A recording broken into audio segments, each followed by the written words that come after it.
Hello everyone, নুরালুক্সি ফাউন্ডেশনের পক্ষ থেকে সবাইকে সালাম এবং অনেক অনেক শুভেচ্ছা।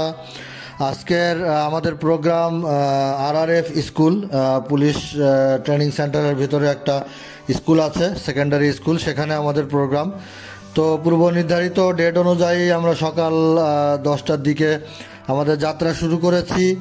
আজকে আমরা স্কুলে যে আমাদের প্রাত্যহিক নর্মালি যে টাইপের প্রোগ্রাম করে থাকি, আমরা বাচ্চাদেরকে নিয়ে একটা প্রথমে তাদেরকে নিয়ে একটা স্কুলে সমাবেশ করব, আলাপ আলোচনা করব, ব্রিফিং করব। তারপরে আমরা আসলে গাছ লাগাই এবং পরবর্তী কার্যক্রম শুরু করি। তো আমরা স্কুলে পৌঁছে প্রথমে আমাদের লোকেশন সিলেক্ট করি, স্যারদের সাথে কথাবার্তা বলে কোথায় আমরা অ্যাসেম্বলিটা করব সেরকম লোকেশন দেখে জাতীয় পতাকার সামনে আমরা আমাদের কার্যক্রমের নির্ধারিত জায়গা করি এবং সেখানে আমাদের ব্যানার এবং আদার্স যে কিছু আছে ইনফরমেশন বাচ্চাদের মাঝে আমরা জানাতে চাই, সেগুলো সব সেট আপ করে একটা ক্লাস চলছিল। আমার ক্লাসের পরে আসলে টিফিন ঘন্টার পরে সবাই মাঠে আসবে অ্যাসেম্বলি এবং সেখানে আমরা ব্রিফিংগুলো দিব।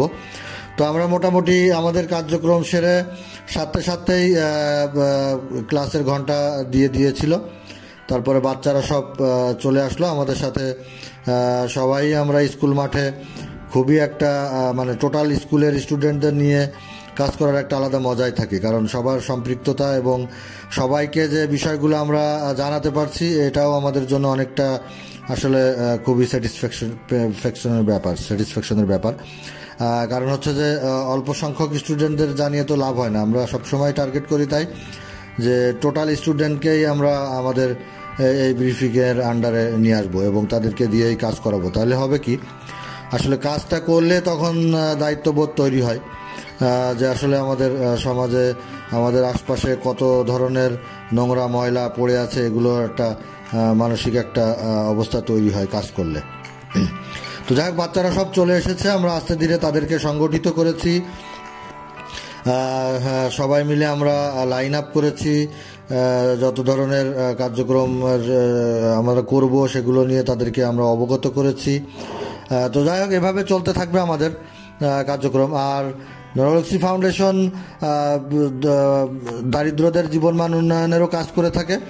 আমরা দরিদ্র জনগোষ্ঠী, তারপরে অসুস্থ বৃদ্ধ বয়স্ক এবং শিশুদের ওষুধপত্র থেকে শুরু করে তাদের কাপড় চোপড়, বিভিন্ন ধরনের খাওয়ার দাওয়ার সামগ্রী দিয়ে থাকি। এগুলো সবই আমাদের নিজেদের অর্থায়নে করছি। তো সবাইকে আহ্বান করব, যদি আপনারা আমাদের সাথে একাত্মতা হতে চান, দেশে বিদেশে অনেকেই আছেন যারা আসলে ইচ্ছা থাকা সত্ত্বেও হয়তো সুযোগ পাচ্ছেন না, কোনো প্ল্যাটফর্ম পাচ্ছেন না, তাদেরকে বলবো আমাদের সাথে যোগাযোগ করবেন হোয়াটসঅ্যাপে। আমরা আপনার প্রদেয় টাকা পয়সা, কাপড় চোপড়, খাওয়ার দাওয়ার যে কোনো কিছু আপনারা দিতে চান, আমরা গরিব দুঃখীর মাঝে সেগুলো পৌঁছে দিব, বা বাচ্চাদের মাঝে, অসুস্থদের মাঝে ওষুধপত্র থেকে শুরু করে সব ধরনের কার্যক্রম আমরা আস্তে ধীরে আরও আমাদের ব্যাপ্তি বাড়বে। তো এভাবেই আমাদের কাজ চলতে থাকবে, দেখতে থাকুন।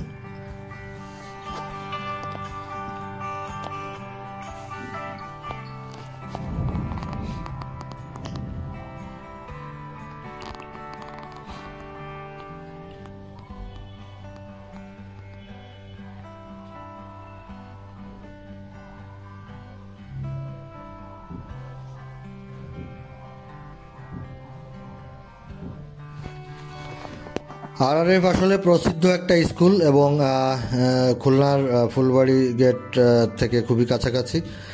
স্কুলের অসংখ্য স্টুডেন্ট, খুবই সুন্দর স্কুল ক্যাম্পাসটা। তো আমরা বাচ্চাদেরকে বোঝাতে সক্ষম হচ্ছি এবং সবার মধ্যে খুবই পজিটিভ একটা রেসপন্স পাচ্ছি। সবাই খুবই ইন্টারেস্টেড কাজ করতে, খুবই উৎসুক। ব্রিফিং দেওয়ার কাজ চলছে, এরপরই আমরা আসলে আমাদের শপথ বাক্যটা পাঠ করব। শপথ বাক্য পাঠ করার পরেই আমরা গাছ লাগানোতে চলে যাব। মানে গাছ লাগানোর পরেই আমরা শপথ বাক্য পাঠ করছি। আমরা গাছ লাগানোর পরে আমরা বাচ্চাদেরকে হাইজিন যে বিষয়টা, মাস্ক এবং হ্যান্ড গ্লোভস দিয়ে আমরা কার্যক্রমে এগিয়ে যাব, দেখতেই থাকুন।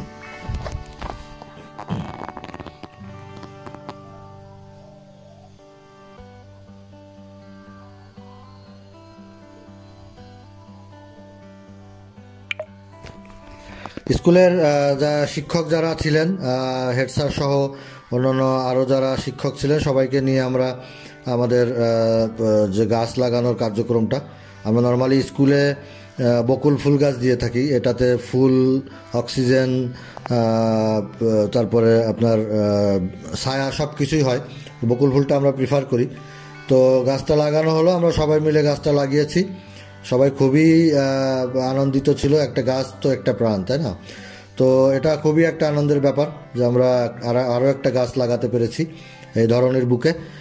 তারপরে আমরা বাচ্চাদের মাঝে মাস্ক এবং গ্লোভস দিয়ে আমাদের অপারেশনে চলে গিয়েছি এবং টোটাল স্কুল বাউন্ডারি থেকে এক কোণা থেকে শুরু করে বাচ্চাদেরকে নিয়ে মোটামুটি টোটাল স্কুল ক্যাম্পাস আমরা একটা নির্দিষ্ট সময়ের মধ্যে ক্লিন করার যথেষ্ট চেষ্টা করেছি। আমরা খুবই অ্যাক্টিভলি পারফরমেন্স পেয়েছি বাচ্চাদের।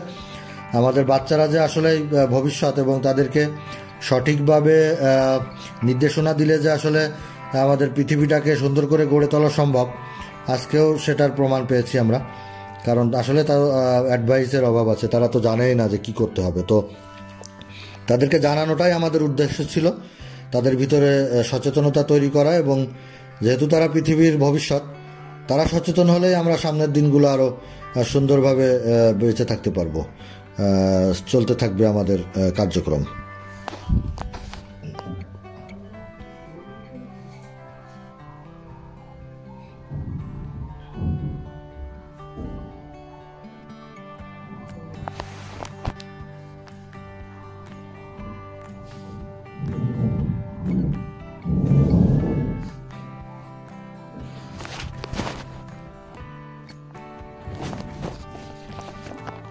আসলে কাজের আগে বাচ্চাদেরই ধারণা ছিল না যে এত পরিষ্কার পরিচ্ছন্ন দেখা যাচ্ছে আমাদের স্কুল কম্পাউন্ড, তার মধ্যে এত পরিমাণ আসলে দূষিত বর্জ্য পদার্থ বের হবে।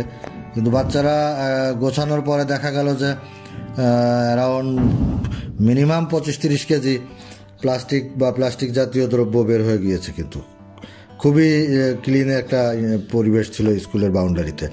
যাই হোক, এরকমভাবেই প্লাস্টিক বা প্লাস্টিক পণ্য আমাদের পরিবেশে লুকিয়ে থাকে, যেগুলো আসলে আমরা মানে দেখেও না দেখার একটা প্রবণতা যে আমাদের তৈরি হয়েছে। তো এগুলো কার্যক্রমের মাধ্যমে বাচ্চাদের মধ্যে ওই সচেতনতাও তৈরি করা হচ্ছে যে আমরা একটু খেয়াল করি আমাদের পরিবেশে, তাহলে হয়তো এগুলো আমাদের চোখে পড়বে। তো খুবই দারুণ। আস্তে আস্তে আমাদের যে ব্যাগ বা পাত্রগুলো ছিল সেগুলো আসলে ভরে যাচ্ছে। এগুলো বাচ্চাদের মধ্যে অনেক ইফেক্টিভ ছিল যে এত কিছু ছিল আমাদের আশপাশে, আমরা তো বুঝিই নাই। অনেকেই বলেছে যে আসলে বিষয়টা আমরা আসলে বুঝিই নাই, কিন্তু খুবই ইফেক্টিভ বিষয়টা। এভাবেই সবাই আমাদের সাথে একাত্মতা ছিল। ভেরি গুড, আমরা খুবই ভালো বোধ করেছি। এরপরে স্কুলের বাইরের প্রাচীরের বাইরে আমরা একটা বড়দের একটা টিম নিয়ে আসলে কাজ করব। স্যারদের সাথে কথা বলে স্বল্প সংখ্যক একটা টিম নিয়েছি, কারণ আসলে খুলনা যশোর হাইওয়ের সাথে স্কুল, তো আমরা কোনো রিস্ক নিতে চাইছিলাম না। একটু বড় যারা বোঝে, কথা শুনবে বা তাদেরকে আমরা কন্ট্রোল করতে পারবো, সেরকম একটা টিম নিয়ে আমরা বাইরে চলে গিয়েছিলাম। রাস্তার ধারে পাঁচিলের পাশে প্রচুর বাজে অবস্থা ছিল, আমরা যতটুকু সম্ভব চেষ্টা করেছি। খুবই বিজি একটা রাস্তা, বড় বড় গাড়ি ঘোড়া চলে। তো যাই হোক, আমরা খুবই সাবধানতার সাথে আরও একটা কার্যক্রম পরিচালনা করতে পেরেছি। উপরআল্লাহর কাছে এটাই শুকরিয়া যে আমরা আমাদের লক্ষ্যে আসলে এগোচ্ছি এবং আমরা এভাবেই এগিয়ে যাব। লুক্সি ফাউন্ডেশন পরিবেশের সাথে সাথে দরিদ্র মানুষের সাথে সাথে এভাবেই কার্যক্রম চালিয়ে যাবে। আপনাদের সহযোগিতা জরুরি। আর সবাইকে বলবো, নিজের আঙ্গিনা থেকে শুরু করে নিজের এলাকা থেকে শুরু করে নিজের পরিবেশ পরিস্থিতি, যে মানে শহর, এভাবে আমরা আস্তে আস্তে যদি ক্লিন করতে শুরু করি, তাহলে একসময় আমরা কিন্তু একটা পরিচ্ছন্ন বাংলাদেশ তুলতে পারবো। আর এরকম পরিচ্ছন্ন বাংলাদেশ আসলে বহির্বিশ্বের সাথে তুলনা করলে তো আসলে আমরা খুবই একটা বাজে পরিবেশ বানিয়ে রাখি আমাদের দেশকে। বাইরের দেশগুলোতে এত নোংরা না। সো আমরা যদি নিজেদেরকে ক্লিন করতে পারি, তাহলে হয়তো উন্নত দেশের কাতারে নিজেদেরকে অবস্থান নিতে পারবো। তো যাই হোক, আমরা কাজ করে যাচ্ছিলাম, খুবই ভালো লাগছে। সবাইকে এভাবেই এগিয়ে যেতে আহ্বান জানাবো। নুরালুক্সি ফাউন্ডেশনকে ফলো করবেন, শেয়ার করবেন। আমাদের ভিডিওগুলো আপনাদেরকে আমরা উপস্থাপন করছি, যে আপনারা লাইক, ফলো, সাবস্ক্রাইব করবেন। তাতে আমাদের আগ্রহ বাড়বে, আমাদের বাচ্চারা অনুপ্রাণিত হবে। আর আপনাদের সহযোগিতা ছাড়া আসলে কোনোভাবে এগিয়ে যেতে পারবো না। দেশের সকল জনগণকে আহ্বান করব, নুরালুক্সি ফাউন্ডেশনের পাশে থাকবেন, ফলো, শেয়ার করবেন, আপনার প্রিয়জনকে আমাদের ইনফরমেশন দিবেন। এভাবেই নুরালুক্সি ফাউন্ডেশন গরিব দুঃখীর জন্য এগিয়ে যাবে, পরিবেশের জন্য কাজ করে যাবে। এরপরে আমাদের ক্লিনিং প্রোগ্রামের পরে আমরা আসলে আমাদের কার্যক্রম গুটিয়ে নিই, এবং স্কুল থেকে আমাদের একটু আতিথেয়তার ব্যবস্থা ছিল, চা নাস্তার ব্যবস্থা ছিল, সেটা সেরে আমরা আসলে আমাদের কার্যক্রম দিনের মতো শেষ ঘোষণা করি, এবং এভাবেই আমাদের কাজ চলতে থাকবে।